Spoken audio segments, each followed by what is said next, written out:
Tu sais ce que je suis en train de faire là? Regarde un peu le décor. Tu sais où je suis là? Je suis au camping, ma man. J'étais censée te parler de ma cuisine pour la suite des... Il n'y aura pas de suite tout de suite. Je te ferai voir la suite de ma cuisine une prochaine fois parce que là on est parti comme ça à la vite faille. En fait j'ai du matos de camping, j'ai une grande tente, j'ai une table pliante, plein de trucs tu vois. Je campe pas tous les ans mais j'aime bien. Et puis là ça nous a pris comme ça, on a tout chargé puis on est parti au camping. Je te fais visiter. Alors, bon là c'est les mobil-hommes, moi ça m'intéresse pas ces trucs là. Trop de complications. Si c'est pour avoir des murs, des prises. Oh, vite fait. Du vite fait. Et on est en train d'installer vite fait le salon. Voilà. Ça c'est le tarp on appelle ça. C'est un toit en fait. Ça te permet quand tout le monde est au bord de sa tente et tout le monde est dans sa tente si un coup il pleut à bouillon.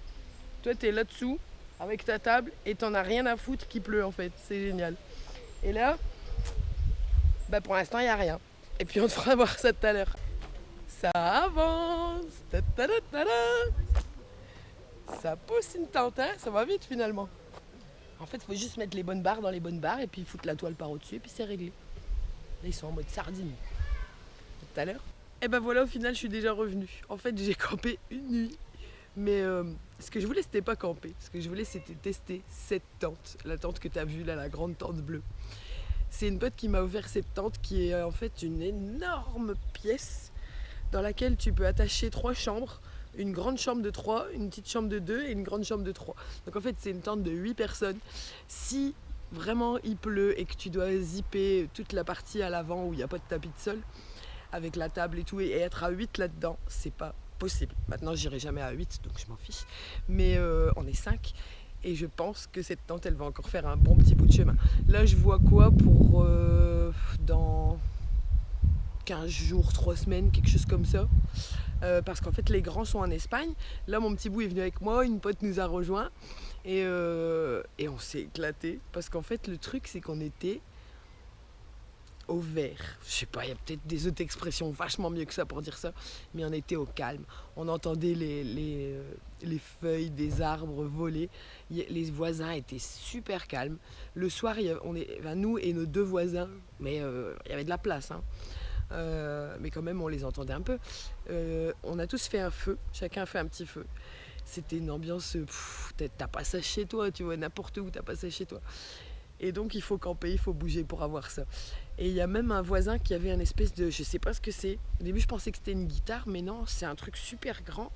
Et ça fait comme une harpe, mais il y a moins de cordes. Enfin, j'ai pas vu le bas.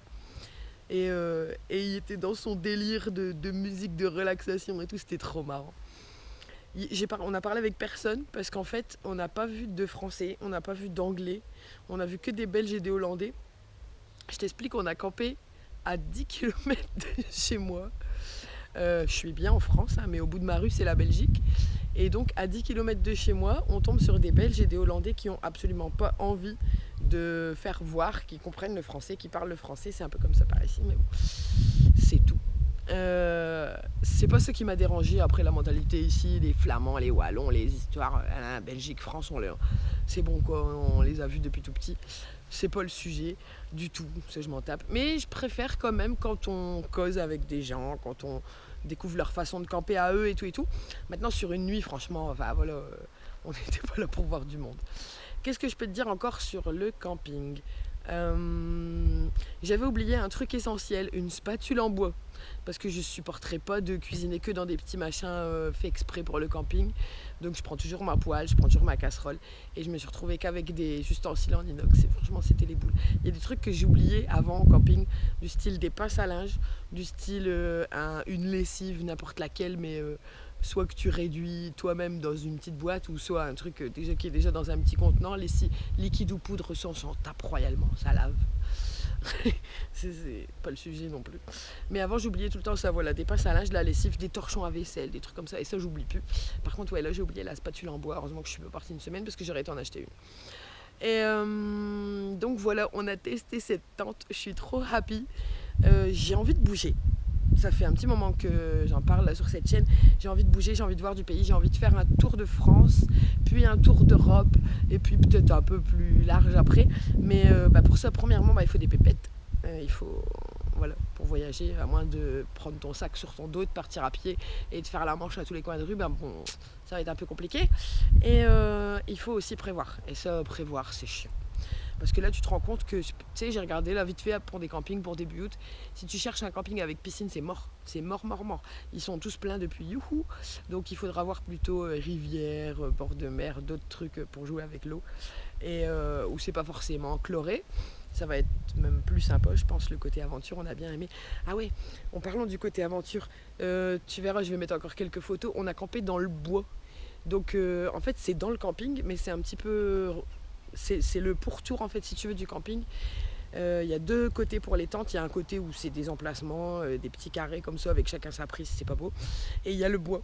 Donc nous on a pris le géant terrain en arrivant et après tu descends de 50 cm, il y a une haie entre deux, tu descends, hop, et puis il y a un autre terrain super long mais un peu plus slim, et puis encore un autre et encore un autre.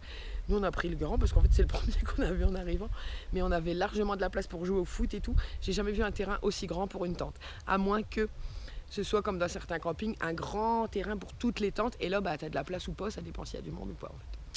Et voilà. Donc j'en étais au côté sauvage, le bois, c'est génial.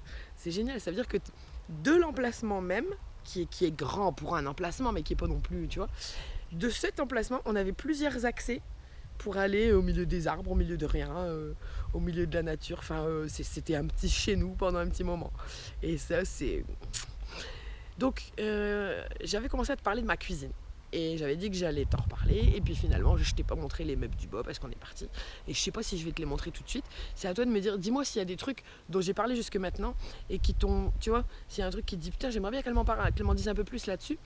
Je sais pas si je t'ai déjà parlé de l'école à la maison aussi. Chez nous, on fait de l'école à la maison. C'est peut-être un sujet qui va t'intéresser aussi. Et puis je t'ai parlé de mon problème avec la caméra. Ça va un tout petit peu mieux. Tu vois, regarde, je suis un tout petit peu plus à l'aise avec la caméra. J'ai eu l'occasion de beaucoup en parler là ce week-end avec mon chéri et puis avec ma pote qui nous a rejoint au camping, qui est venue camper avec nous. Ce week-end, enfin moi je dis ce week-end, on est encore le week-end, mais hier, donc hier soir, on a passé une soirée déconnectée, on a passé une journée déconnectée hier, on a passé une journée déconnectée aujourd'hui. On n'était pas toujours sur nos téléphones et ça fait du bien et ça fait parler et ça te fait... finalement, tu vois, tu parles et après tu te rends compte que tu parles que de banalité et t'en arrives à tes problèmes finalement. Après, tu dis le fond des choses. Et j'ai vraiment expliqué le fond de pourquoi je suis des fois bloquée devant la caméra et pourquoi j'ai l'impression d'avoir des fois du mal. Tu vois, j'ai besoin qu'il n'y ait personne autour de moi et tout. Et en parler, ça t'aide en fait. En parler, ça t'aide toujours à te lancer. Si toi, tu as des choses dont tu veux parler et qui pourraient t'aider, sur lesquelles je pourrais peut-être même t'aider. Attention, la caméra, elle commence à clignoter, donc c'est bientôt fini. Ça va peut-être couper. Vas-y, mets ça dans les commentaires. Mets un petit pouce bleu si t'as aimé. Et mets pas de petit pouce bleu si t'as pas aimé. Mais pas non plus de... J'aime pas ça. Personne n'aime ça. Et puis, mets dans les commentaires s'il y a un truc dont tu veux parler. Je l'ai dit, je le redis encore. Et puis, si t'es pas encore abonné, abonne-toi. Allez, à la prochaine. Ciao, ciao.